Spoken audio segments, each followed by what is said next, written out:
আসসালামু আলাইকুম, কেমন আছো তোমরা বন্ধুরা? আশা করি ভালোই আছো, আমিও ভালো আছি। তো আজকে আমি ব্লগ ভিডিও নিয়ে আসলাম। তো দেখো, আজকে আমি ঘর ক্লিন করব। তো আমার রান্নাঘর এটাও আমি লেপে নিয়েছি। তো সকাল সকাল আজকে কতটা কাজ করেছি তোমাদের সাথে শেয়ার করব। তো আমি পুরোটা শেয়ার করতে পারবো না। তো ওই দেখো, আমার যত হাঁড়ি পাতিল, এটা গরিবের বেসিন, তো বেসিনটাকেও আমি পরিষ্কার করে নিয়েছি। তো এবার ঢাকা শহরে যেরকম ফ্ল্যাট বাসায় স্টোর রুম থাকে, তো গায়ের গ্রামেও স্টোর রুম থাকে।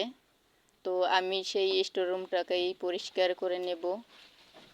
তো অনেকগুলি বোতল আর সির, ওগুলি আমি বস্তায় ভরে নেব। তো দেখতে থাকো আমি কি কি করি।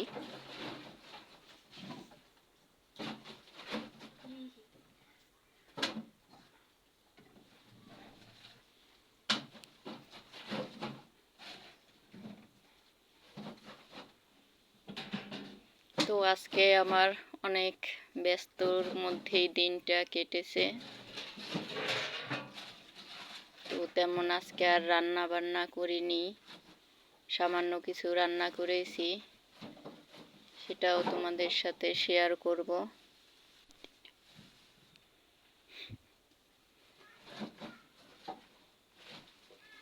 তো বন্ধুরা, আমার ক্যামেরাম্যান নাই, আমি একা একাই ভিডিও বানাচ্ছি। তো দেখো, ক্যামেরা আমার অনেক দূরে আর আমি অনেকটাই দূরে কাজ করছি।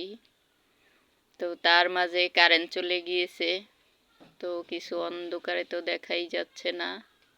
প্লিজ তোমরা একটু ক্ষমা সুন্দর দৃষ্টিতে দেখো। তো কেয়ার করার কাজ যখন শুরু করেছি, তো শেষ করতেই হবে।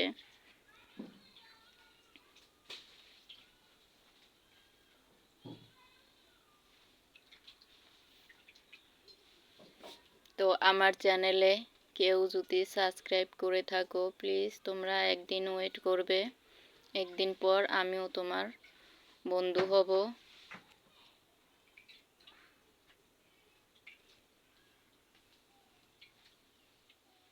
তো দেখো, আমার পরিষ্কার করে নেওয়া শেষ। তো আমি আজকে অল্প কিছু রান্না করে দেখাবো। তো টাকি মাছ নিয়েছি, দেখো শোল মাছের মতোই আমি ভাপড়া করব। বরিশালের ভাষায় এটাকে ভাপারা বলে। তোমাদের দেশে কার কই কি বলো তোমরা, আমাকে অবশ্যই কমেন্টে জানাবে। তো আপুরা, আমি তোমাদের মতো এত সুন্দর গুছিয়ে কথা বলতে পারি না, তো প্লিজ তোমরা একটু বুঝে নিও। তো আমি সব মশলাগুলো দিয়ে দেব, দিয়ে এটাকে ভালোভাবে হাত দিয়ে মেখে নেব। তো ভিডিওটা এই পর্যন্ত যারা দেখা শুরু করছো, প্লিজ মনে করে একটা লাইক দিও। তোমার একটা লাইক তোমার কাছে কোনো হয়তো মূল্য নেই, কিন্তু আমার কাছে অনেক মূল্যবান। কারণ এই লাইকটাই অনেকের কাছে পৌঁছে দিতে পারে আমার এই ভিডিওটাকে।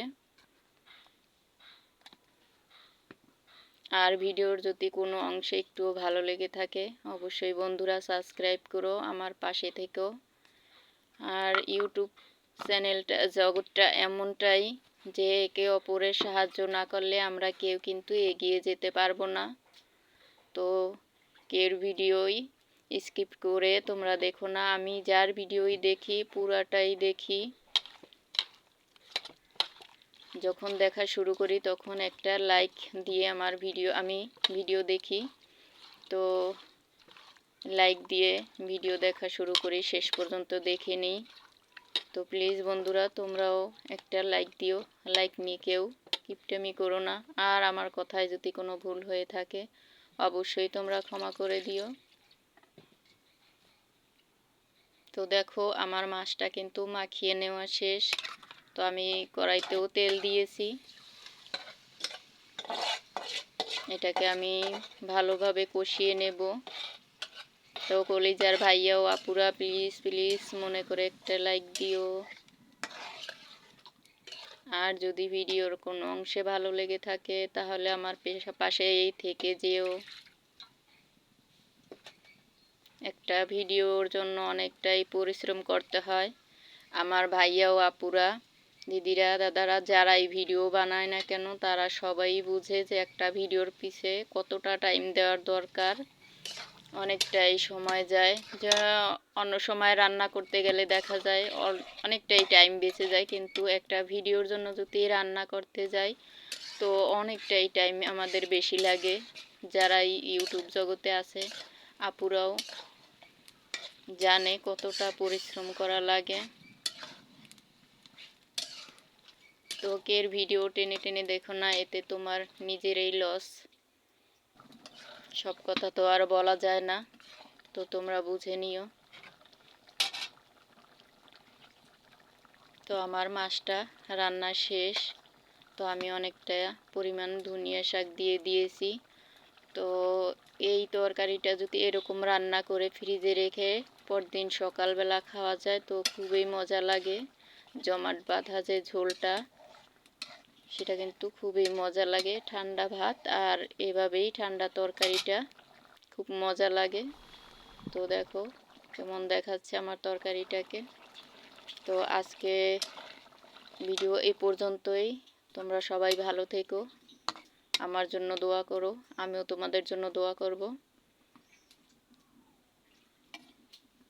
তো দেখো কতটা সুন্দর দেখাচ্ছে। আমি তরকারিটাকে অন্য কড়াইতে ঢেলে নিচ্ছি, কারণ এটাতেও মাটির উনুনে রান্না করলে জানোই তো হাঁড়ি পাতিলে অনেকটাই কালি থাকে, তো কালিটাকে তো আর ঘরে নেওয়া যায় না, এই জন্য আমরা অন্য একটা কড়াইতে ঢেলে নেই। তো আজকের ভিডিও এই পর্যন্তই। আল্লাহ হাফেজ।